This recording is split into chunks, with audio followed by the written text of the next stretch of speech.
talk to you about positioning for a purpose.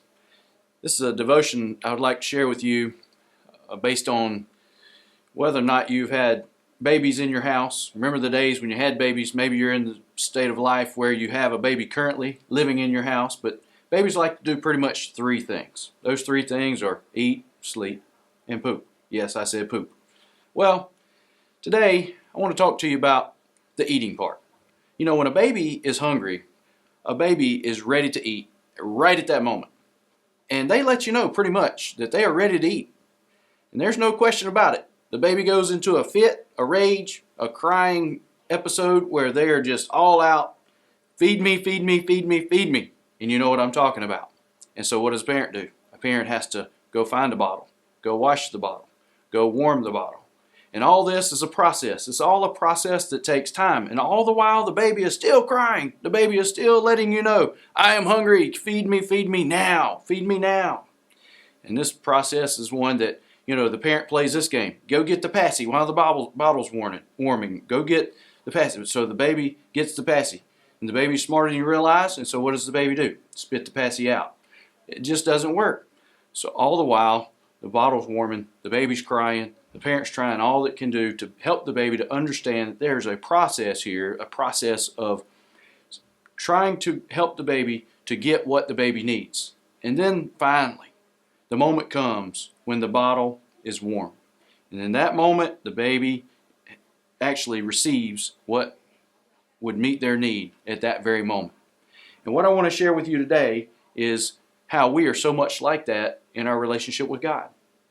Sometimes we don't understand. Sometimes we fail to have the patience that we need in our relationship with God, in our walk, in our everyday lives. We get impatient. We do not understand that there is a process of positioning that God has in mind for us. That while we are in the midst of a dire need that we feel like we have to have right now, God is in the process of putting things into place so that we can have the very thing that we need the most. And oftentimes we get that confused. I think we get our wants and our needs mixed up. But in this situation, I want you to understand that there's one thing that we all have a longing for, and that is a longing for us to connect with Jesus Christ. And that is the very thing that He wants to give us, is Himself. He wants us to be satisfied in the relationship that He has already established.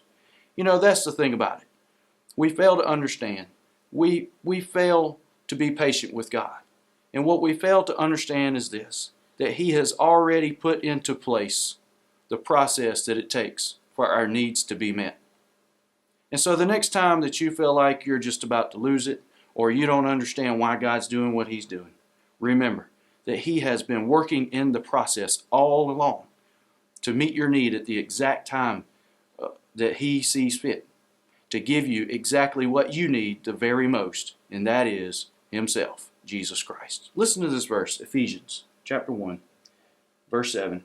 In Him we already have redemption through His blood, the forgiveness of our trespasses, according to the riches of His grace, which He lavished upon us in all wisdom and insight, making known to us the mystery of His will, according to His purpose, which He set forth in Christ.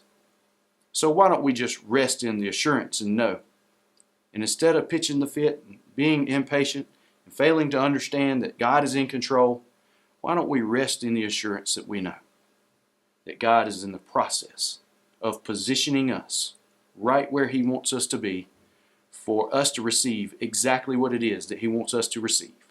And that is the redemption that He has for us through His Son, Jesus Christ, in the fullness of riches and blessings that He has to bestow upon us in the midst of all of the relationship that we have with Him. Would you do that?